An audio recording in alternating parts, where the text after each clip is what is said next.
બહેનો, ભાઈઓ, ભક્તો, પ્રયાગરાજ મહાકુંભની અંદર જેણે જેણે સ્નાન કર્યું છે, જેણે જેણે સ્નાન નથી કર્યું તેના પણ ભાગ્યમાં છે કે આપણે ઘેરે બેઠા ગંગાજીનું જલ તો છે ને, એ જલ આપણે નાવાના પાણીમાં 2 ટીપા નાખીને મહાશિવરાત્રિને દિવસે સ્નાન કરી શકીએ.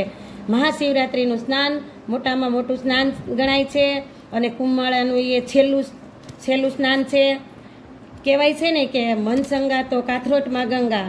તો આપણે પણ મહાકુંભનો લાભ ઘરે બેઠા લઈએ અને પ્રયાગરાજનું કીર્તન આપણે સાંભળીએ. જો તમને અમારું કીર્તન ગમે તો લાઈક કરો, શેર કરો અને સબસ્ક્રાઈબ કરવાનું ભૂલશો નહીં. અસ્તુ. ધન્ય પ્રયાગરાજ, ધન્ય પ્રયાગરાજ, ત્રિવેણી સંગમએ મોટો તીર્થ છે. ગંગા યમુનાનો સંગમ છે, જ્યાં સરસ્વતી અદ્રશ્ય છે. જેનો મહિમા જીભે કથસ્ય છે. ધન્ય પ્રયાગરાજ, ધન્ય પ્રયાગરાજ, ત્રિવેણી સંગમએ મોટો તીર્થ છે. શિવરાત્રિની સ્નાન વિધિ નાનારા મેળવે પુણ્ય નિધિ. મેળવતા રીધિને સિદ્ધિ.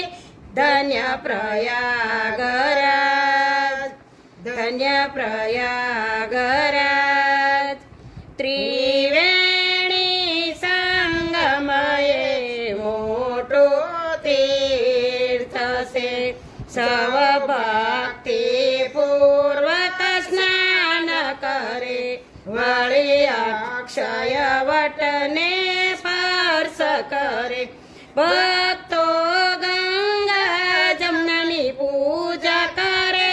ધન્ય પ્રયાગરાજ, ધન્ય પ્રયાગરાજ, ત્રિવેણી સંગમએ મોટો તીર્થ છે.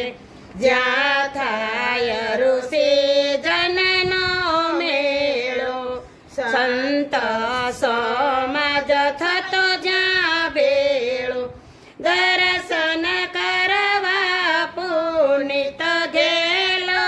ધન્ય પ્રયાગરાજ, ધન્ય પ્રયાગરાજ, ત્રિવેણી સંગમએ મોટો તીર્થ છે.